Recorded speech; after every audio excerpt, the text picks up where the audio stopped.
Good morning, boys.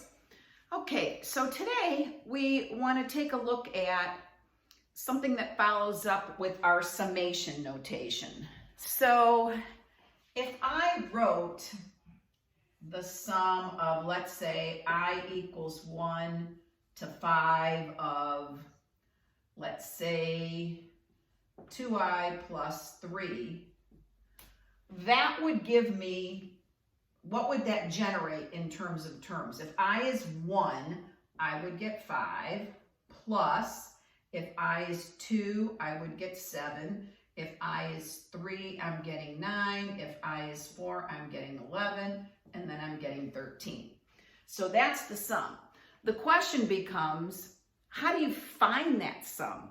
I mean, obviously, that's not too hard. You can just add up those 5 numbers. But what if you were trying to find the sum of, let's say, 20 numbers or 25 numbers? Would you want to add up, I would lose track trying to do it on my calculator probably of which one I'm on. So that's not very efficient. So today we want to take a look at how we derive a formula for finding the sum of an arithmetic series. Now, first thing we have to talk about is the fact that you can have infinite. Like if I had that series that I just did and put a dot, dot, dot at the end and made it infinite, doesn't it make sense to you that the sum of that would not exist?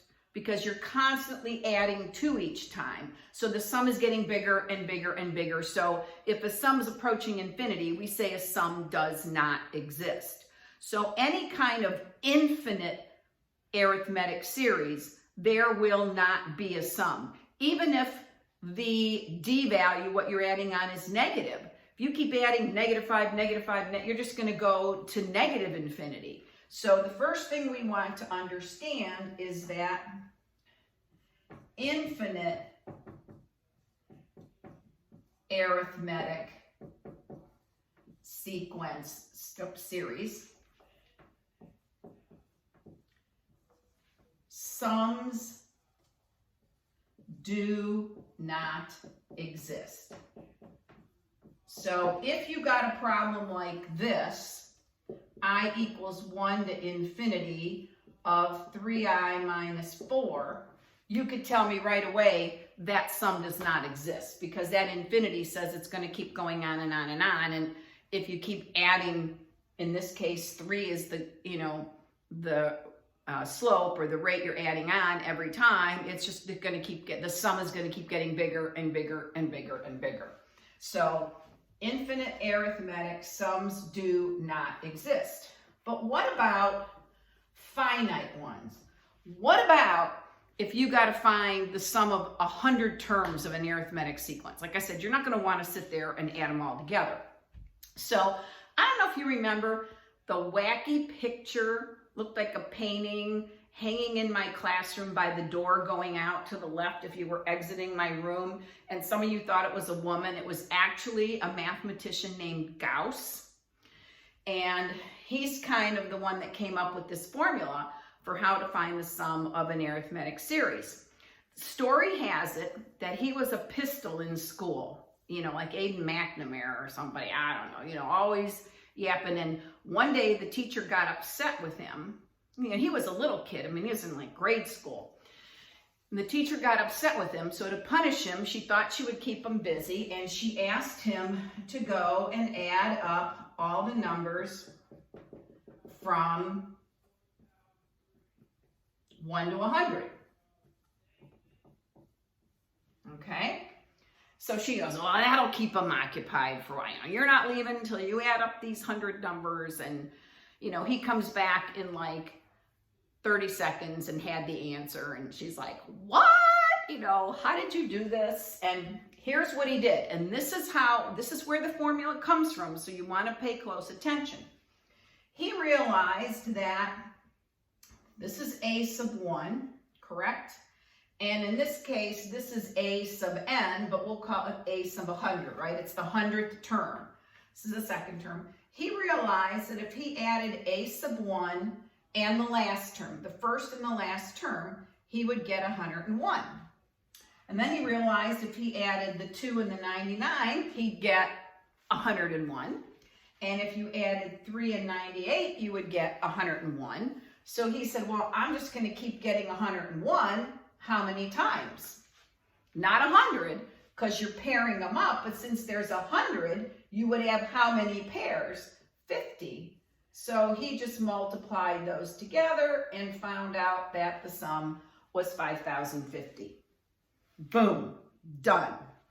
So let's see how that works. I mean, this is going to give us, let's think about the strategy that we used, and let's take a look at just another random arithmetic series and see if we can use Gauss's thought process to come up with this formula. So let's suppose I'm going to take this one. All right, how about this?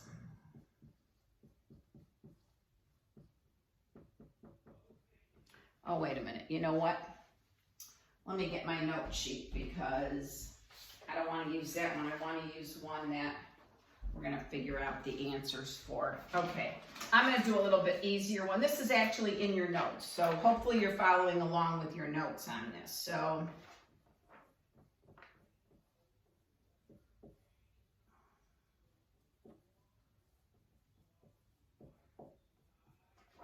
okay, so let's say I want to go, what is this, 28, 32. And I want to find the sum without just adding these all up. So what are you going to notice here? If I add 4 and 32, I am getting 36.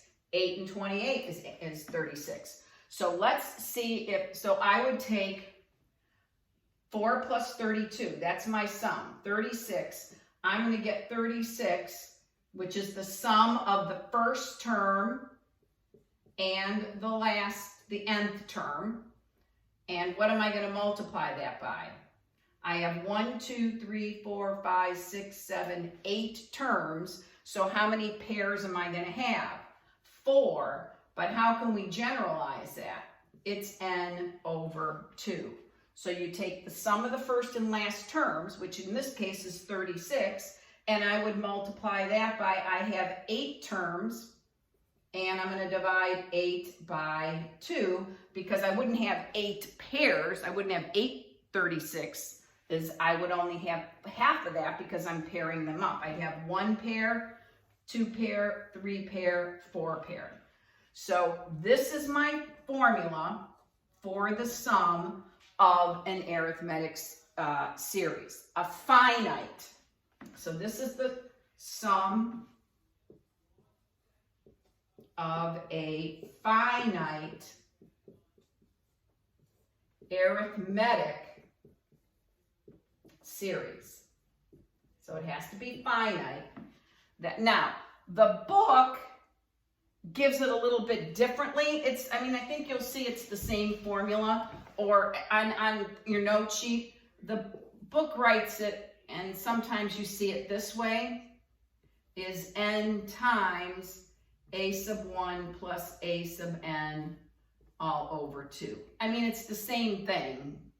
And I think they do this because a sub 1 and a sub n will always be divisible by 2.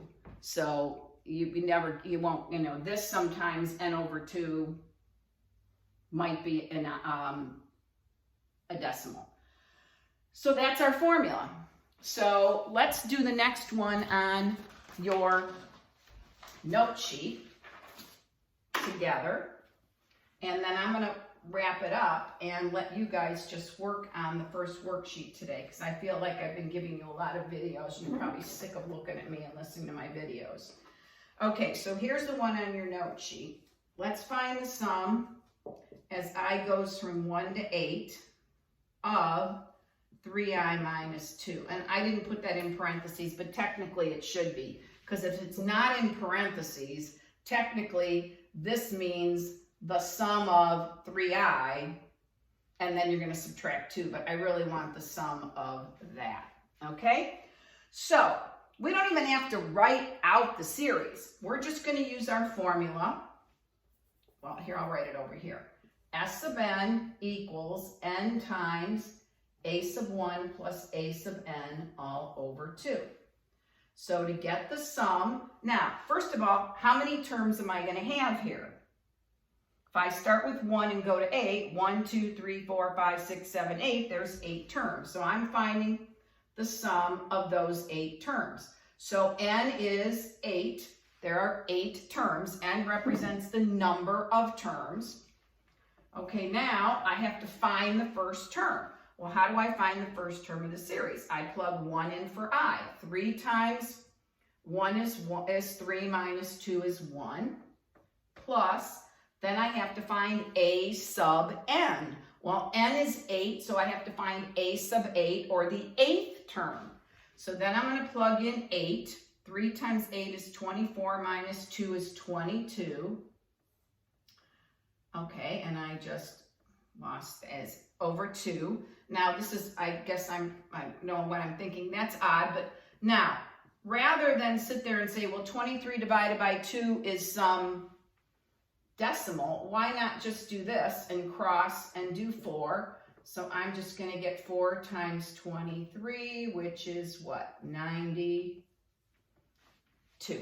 So the sum of those 8 terms would be 92. Do we follow that? Now, you're going to do some delta math on this, I think, or I don't know. No, you're going to do a worksheet on these.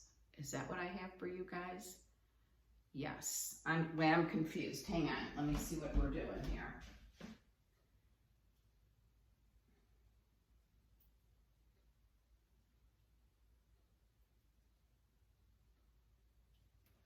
No, it's a worksheet today. You're doing a worksheet. So on the worksheet, I just want to show you one thing. You know, this is Friday. This is for next. I'm trying to figure out what's going on, guys. So, all right, the one thing I want to point out to you is, and I think I mentioned this on the worksheet, what if this does not start with 1? You know, this is why we don't use n. What if I started with 3? How would that change this problem? Okay, well, that formula is still the same. How would that change the problem? I would no longer have 8 terms. This is where you got to be careful. And I did put this on the homework paper. I pointed this out to you. So now if I were doing this problem, n is no longer 8. How many terms are there if you're going to plug 3 in for I and go up to 8? Okay, don't say 5. You want to just subtract 8 from 3. That's not really true. You're going to plug 3 in, 4 in, 5 in, 6 in, 7 in, and 8 in. There's actually 8 terms. Did you know that? If I tell you to do problems 15 to 25 for homework, you're not doing 10 problems. You're doing 11 problems. So it's this minus this plus 1. So there's actually 6 terms. So now n is 6, not 8. A sub 1, the first term is going to be when I put 3 in now, and that's going to be 7.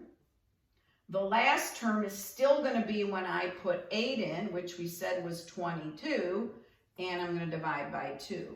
So now my sum is only going to be, I'm going to put that into there 3 times because that's like over 1. So I'm going to get 3 times 29, which is what, 78? No, 7, carry the 2, 87.